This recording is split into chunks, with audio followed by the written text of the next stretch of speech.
Bom, já começando para você iniciar qualquer atividade agropecuária ou moderna, ou que tenha uma atividade lucrativa de grãos, nós necessitamos realizar uma análise de solo.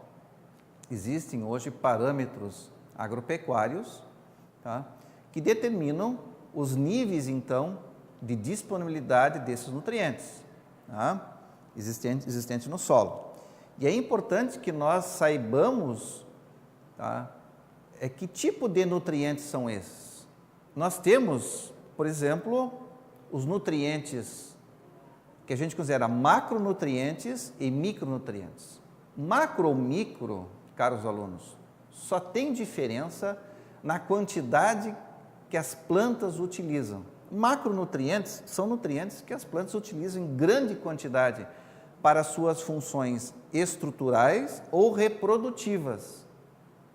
Micronutrientes são utilizados pelas plantas em menor quantidade ou para funções estruturais ou para funções reprodutivas. Bom, e aqui não vai menor ou maior importância, os macronutrientes são mais importantes que os micronutrientes. Não, todos eles têm funções específicas e têm sintomatologias específicas quando houver deficiência. Importante é separar, e na apostila ali está muito claro, o que seriam os cátions macronutrientes e os ânions macronutrientes. Os cátions, por exemplo, são o potássio, o cálcio, o magnésio, o nitrogênio. Os ânions é o fósforo, o enxofre, tá, e o nitrogênio. Os micronutrientes, da mesma forma, nós temos os cátions, que são o ferro, o cobre, o zinco, o manganês, e os ânions, o molibdênio, o cloro e o boro. Bom, basicamente, quando nós vamos fazer o processo agropecuário, né, a gente sempre se lembra dos três, o NPK, nitrogênio, fósforo e potássio. Por quê? São os macronutrientes utilizados em maior quantidade pelas plantas, principalmente o nitrogênio e o potássio para as funções estruturais de crescimento e o fósforo, que tem uma função fundamental, que é uma função reprodutiva. O fósforo, a planta só consegue entrar no ciclo, formação da flor e do grão, se tiver quantidades de fósforos disponíveis no solo. Cada um desses nutrientes que eu citei, macro ou micronutrientes, tá, ao seu excesso ou a sua deficiência vão acarretar sintomas nas plantas. Tal exemplo, característica bem simples.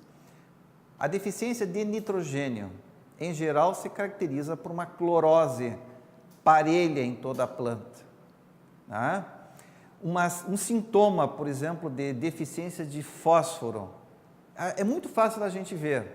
Se caracteriza por uma cor das folhas mais novas vermelhas, tá? Ou seja, os brotos ficam bastante vermelhos. Sintoma característico de falta de fósforo. Tá? Então, mas isso varia muito conforme a planta e as necessidades que essas plantas vão precisar. Alguns elementos, por exemplo, como nitrogênio e potássio, são mais importantes do ponto de vista quantitativo, por exemplo, para uma gramínea, né? O fósforo, quantitativamente, seria mais importante para uma leguminosa, que nem a soja. Né? E também depende da fase em que se encontra esta cultura. Nitrogênio e fósforo, nitrogênio e potássio são muito importantes na fase de crescimento vegetativo, ou seja, na fase estrutural. Né? Já a planta, quando inicia a fase, por exemplo, reprodutiva, que é a formação da flor, ou então a formação do grão, aí a necessidade de ter um elemento disponível, como, por exemplo, o fósforo. Então, conforme a fase, conforme a cultura, né, também a quantidade desses nutrientes é extremamente importante. Exemplo, um micronutriente, Tá? O zinco é extremamente importante para gramíneas. A sua falta acarreta uma série de problemas. Já o molibdênio é fundamental para as leguminosas. E aí vai, por exemplo, o nitrogênio. O nitrogênio, praticamente você não precisa colocar numa leguminosa, porque ela produz a partir de uma simbiose. Não? Então, você colocar esse nutriente, por exemplo, para uma leguminosa, talvez ali na fase inicial um pequeno arranque coloque, uma fórmula, pequena quantidade, até esse processo simbiótico começar a iniciar. Mas nitrogênio, não há necessidade de você adubar de nitrogênio uma soja, por exemplo. Agora, é fundamental quando você trabalha com milho. E aí vem as formas de como é que nós manejamos esse fertilizante, esse adubo. Existem dois tipos. Eu manejo através de uma correção ou manejo através de uma adubação de manutenção. Uma adubação corretiva e uma adubação de manutenção. A adubação corretiva, ela, principalmente hoje, nós fizemos a adubação corretiva, que é uma adubação através de calcário, quando nós corrigimos a acidez, né? Que é o fundamental que nós fizemos hoje, é fazer a correção da acidez através do uso de calcário. Em geral, é uma prática que não é feita todo ano, uma prática corriqueira de 3 ou 4 anos que você faz essa correção. No entanto, todo ano nós fizemos uma adubação de manutenção. Por quê? Porque nós exportamos nutrientes, principalmente através dos grãos, para fora daquela área. Ou seja, o ciclo, a reciclagem não se completa na mesma área. Então, nós podemos fazer essa adubação de manutenção, que é uma reposição, né, para a cultura atual e para a cultura que vier a seguir, né? Então, isso você faz através da análise do solo. Essa adubação pode ser através de minerais, adubação mineral, que é os nossos fertilizantes minerais que nós utilizamos, a adubação orgânica, através da adubação de estercos, por exemplo, estercos animais, ou mistas, né? Minerais mais orgânicos, uma parte eu reponho com adubos minerais, uma parte que eu reponho com adubo orgânico. Evidentemente, se isso estiver disponível na propriedade e for economicamente viável realizar estas práticas, né? Tá? Bom, para tudo isso, há que salientar que a necessidade de qualquer prática dessas ser realizada a amostragem de solo, né?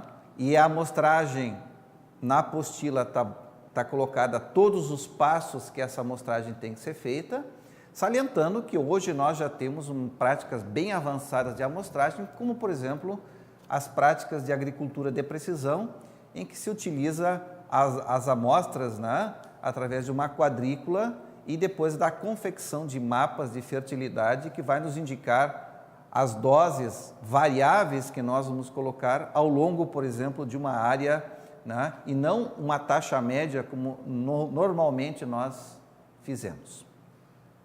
Bom, e que bom que uma vez feita essa correção deste solo, nós mantivéssemos a sua fertilidade. Mas o que está acontecendo, e a gente observa isso a todo momento?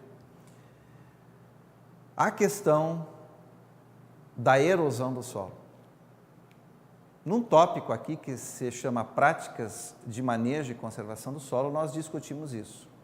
Ou seja, a utilização dessa agricultura intensiva, com práticas que revolvem o solo, com práticas de diferentes manejos, que nós temos o manejo convencional, por exemplo, com arações e gradagens, o cultivo mínimo, que é basicamente passar uma grade leve por cima, ou o plantio direto, onde a gente não revolve tudo. Veja, o plantio direto é extremamente importante, mas temos que ter em mente que o plantio direto não é muitas vezes o que nós observamos ali fora. Por quê? O plantio direto tem que ter palha.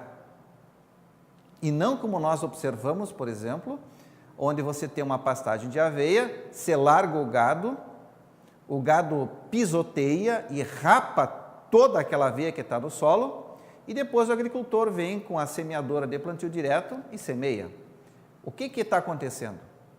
Nós temos uma semeadora de plantio direto trabalhando, mas o processo do sistema plantio direto não ocorreu. Por quê? Porque a parte mais importante, que seria a forragem seca, né, ou uma aveia seca que ficaria dessecada, protegendo esse solo, principalmente da gota de chuva, às vezes não existe. E o mais complicado que temos observado, né, principalmente na última década, a retirada principalmente dos terraços. Porque para nós fazermos um manejo, o manejo tem que ser feito através de práticas que diminuem o impacto da gota da chuva, como por exemplo, manter a palhada. Aí podemos dizer assim, matematicamente, 80% a 90% da erosão é através do impacto da gota. Se eu mantenho uma boa palhada significa um colchão de matéria orgânica em cima do solo, ou palha, eu evito o impacto direto da gota no solo. Ótimo. Mas isso resolve tudo? Não, gente. E por que não resolve tudo? Vou tentar explicar para vocês. Não está na apostila colocado isso. Ah, então eu tenho palha em cima do solo, está resolvido. Não. Todo solo tem uma capacidade de infiltração de água. Vários estudos já foram feitos e, em média, os solos das áreas de lavoura que nós temos, hoje estão em média entre 18 a 40 milímetros, a sua capacidade de infiltração, milímetros por hora. Significa o quê? Que se eu tiver uma chuva acumulada acima desses valores, pode ter 10 metros de palha ali em cima. Vai haver escoamento vertical, independente da quantidade de palha, porque não tem aonde infiltrar. E se não infiltra, escoa. O que nós temos observado? Eu sempre digo para os alunos ou estudantes, duvida? Então, é o seguinte, quando estiver chovendo, põe uma capa de chuva e vai ali, na primeira coxilha, dar uma olhada. Pode ser o melhor plantio direto. Com as nossas chuvas que nós temos, dificilmente nós vamos conter toda essa água somente com a prática, por exemplo, de colocar palhada em cima do solo. Necessitamos de algumas práticas básicas. E uma prática importante é uma prática mecânica, que seria o terraceamento. E aqui no MECAB, não é uma disciplina de conservação, os diferentes tipos de terraço que nós temos adaptado a determinadas situações. O terraço, sim, é fundamental, né?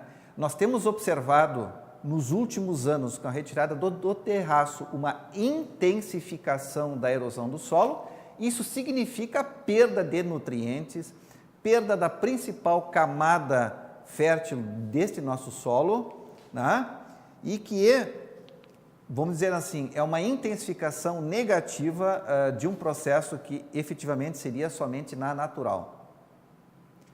Por quê? Nós temos em torno aí de 1.700, 1.800 até 2.100 milímetros por ano de chuva. Mas as chuvas, elas não são regularmente distribuídas ao longo do ano e elas não têm um comportamento igual.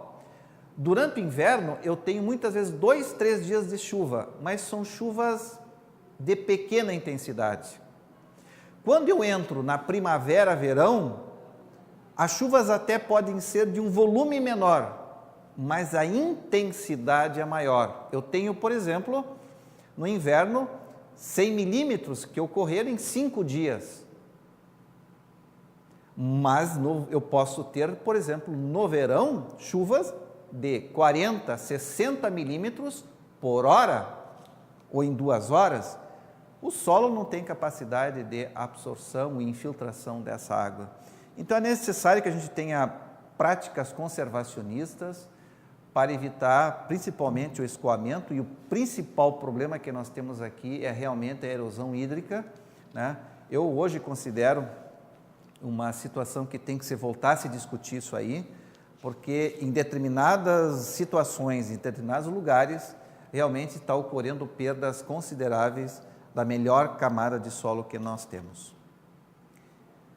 Bom, um último tópico que nós finalizamos o nosso estudo, então, de introdução à agropecuária, é o tópico que iniciamos a postagem, vocês já devem estar vindo aqui, que é a postagem relacionada ao clima e à produção de alimentos.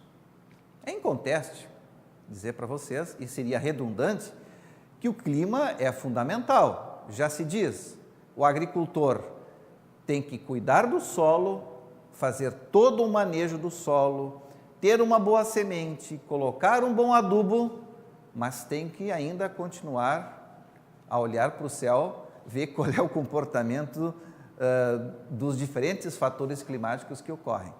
E, veja, não é somente a precipitação, tá? Os fatores climáticos exercem uma influência em diferentes culturas agrícolas, né? Eu tenho vários fatores. Um dos fatores principais é a radiação solar, a sua intensidade. Exemplo, anos muito chuvosos no verão, eu tenho uma menor incidência de radiação solar, consequentemente, eu vou ter o quê? Uma maior quantidade de plantas com um grande volume de folhas, mas com uma baixa produção de grãos. Anos que talvez eu tenha pouca incidência de nuvens ou pouco nebulosos, tá? Eu posso ter uma menor quantidade de folhas, mas ter uma grande produção de grãos. Apesar que no Brasil a questão da radiação solar não é um problema, né? Nós, graças a Deus, somos um país tropical e subtropical, em que este problema de radiação não nos afeta em relação ao problema, o plantio, ou semeadura, o manejo das culturas. Nós não temos isso como um fator limitante ou um fator que vai, por exemplo, fazer algum zoneamento agroclimático de um momento de semeadura. Não é um fator que nos afeta. No entanto, temos outros fatores, como, por exemplo, a temperatura do ar e do solo. Bom, aí sim. Vou tentar explicar, porque na realidade eu estou tentando separar as coisas, mas tudo ocorre junto, o clima. Temperatura do ar e do solo. As plantas só vão germinar a partir de uma determinada temperatura do solo. Por que eu tenho que plantar o meu milho em setembro ou agosto? É só pela questão da geada? Não, mas é também por causa de uma temperatura que eu tenho que ter no solo, porque a semente só vai germinar se tiver uma determinada temperatura no solo. E a temperatura do ar, além das séries de outras questões que influenciam, né? Então, determinadas plantas não suportam determinadas temperaturas do ar, outras plantas, a temperatura do ar é fundamental. Vamos citar um exemplo. Toda planta, principalmente as plantas frutíferas, tá?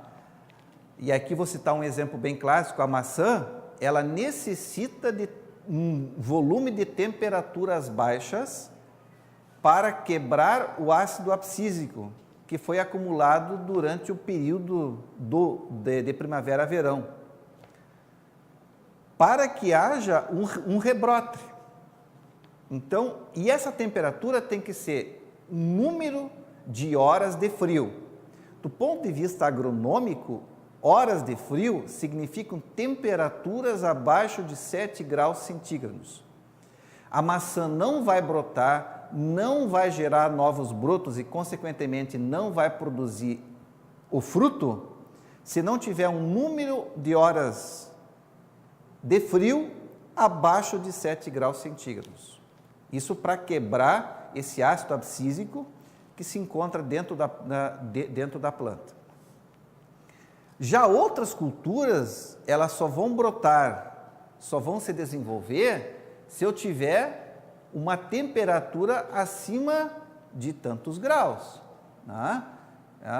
O trigo já é mais resistente ao frio, o milho já não é. Então, conforme o tipo de planta, eu vou ter um limite térmico no solo ou um limite térmico no ar. Outro aspecto é a umidade do ar e a umidade do solo. E aí é fundamental.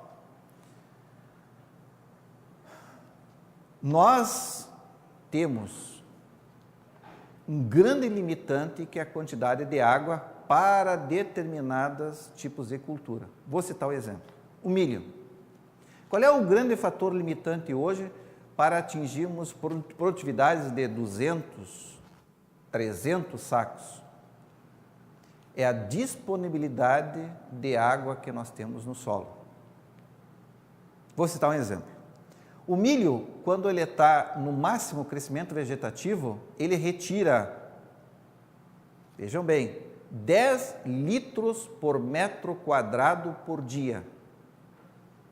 Por dia, que evapotranspira. Isso significa uma chuva de 10 milímetros.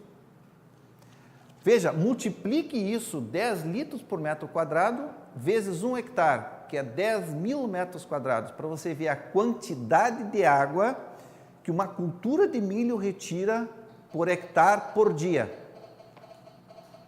Então, é muito importante que você tenha essa noção, tá? Que a umidade do solo tem determinados patamares para que a planta possa desenvolver o seu máximo potencial genético.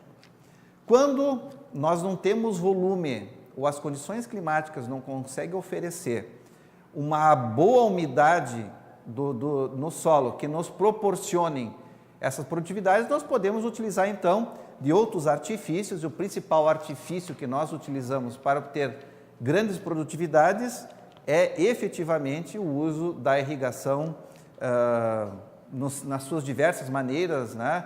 Ou por aspersão comum ou até por pivô central. Alguns outros aspectos que influenciam, por exemplo, a velocidade do vento, né? Não é um elemento para nós muito complicado, não tem influenciado muito, mas a velocidade do vento, quando há temperaturas bastante altas, eles podem promover uma perda de umidade na planta e, consequentemente, tá, uma evapotranspiração maior, tá? Consequentemente, a planta vai gastar muito mais água se tiver maior vento a partir de uma certa quantidade. Mas também pode promover uma renovação do oxigênio, do CO2, tá? Que propicia também um crescimento. Nas nossas condições, ventos excessivos não têm sido corriqueiramente um problema limitante do ponto de vista climático. Mas a precipitação, sim. Veja, eu já, no momento anterior dessa nossa exposição, tá, eu coloquei que nós temos aí em torno de 1.800 a 2.100 milímetros por ano. Bom, mas essa chuva não é distribuída normalmente. E, lamentavelmente, no período que vai de novembro até fevereiro, que para nós é o período de maior produção de grãos, é o momento da menor quantidade de precipitação que nós temos ao longo dos anos. Anos como, por exemplo, esse, que é um ano de El Niño, é um ano diferenciado, né? Mas ao longo dos anos, para nós tem sido um limitante a essa quantidade de chuva. Ou seja, a precipitação nos dá a disponibilidade de água, influencia na absorção e, consequentemente, na evapotranspiração e na produção de matéria seca da planta. Bom, se eu tenho a atuação do vento, se eu tenho umidade no solo, começam a me atuar alguns fatores que são a evaporação e a transpiração. A planta é como uma bomba. Ela tem na folha uma quantidade, milhões e milhões de estômatos que estão, né, a água está se evaporando, cria um diferencial de potencial e um efeito de sucção se a água estiver disponível no solo. É uma bomba funcionando. O que faz funcionar essa bomba é o diferencial de pressão entre a atmosfera, o ar, e a umidade do solo. Se é um diferencial bastante grande, a água circula em maior quantidade. Em períodos de verão quente, com velocidade do vento razoável, né, que nós temos, esse diferencial aumenta, então a planta demanda mais água e esse processo de evaporação mais transpiração, que a gente chama de evapotranspiração, se intensifica, levando a valores. Em geral, em média, as plantas evapotranspiram em torno de 4 a 5 milímetros, em média, né, ou seja, 4 a 5 litros por metro quadrado. Mas culturas, plantas C4, tipo o milho, por exemplo, que já comentei, pode chegar a 10 litros por metro quadrado a evapotranspiração. Isso influenciando, então, um balanço hídrico, ou seja, um balanço de necessidade que a cultura tem ao longo do seu ciclo. No início da cultura, evidentemente, uma cultura do milho não precisa de 10 litros por metro quadrado de água. Vai necessitar 3, 4 milímetros. À medida que a planta vai crescendo, essa quantidade de água vai aumentando para satisfazer ou o crescimento das folhas ou da massa da planta, ou a produção da semente, o grão que ela está produzindo. Todos esses fatores que eu comentei determinam algo que se chama zoneamento agroclimático, que inclusive é um instrumento de política agrícola. Cada cultura, e a gente citou o exemplo do arroz na nossa apostila, tem um zoneamento agroclimático, que me diz o quê? A partir desses fatores, solo, precipitação, né, características das plantas, necessidades que elas têm, temperaturas, condições climáticas, a partir de todas essas características, é feito esse mapeamento, esse estudo, e é distribuído, por exemplo, para a soja, para o milho, para a canola, né? Regiões que são propícias ao desenvolvimento da cultura, regiões toleradas e regiões com restrições ao desenvolvimento da cultura. E aí é mapeado. E esse zoneamento é fruto, então, de uma política agrícola basicamente atrelada ao financiamento.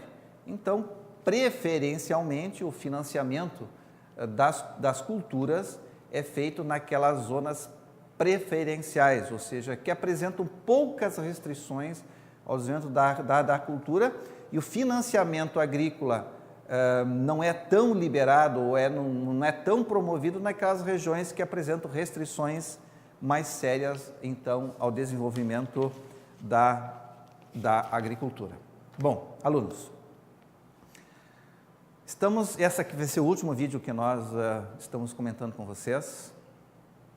Desejo, evidentemente, que tenha sido proveitoso o estudo e que tenha agregado a vocês alguns conhecimentos.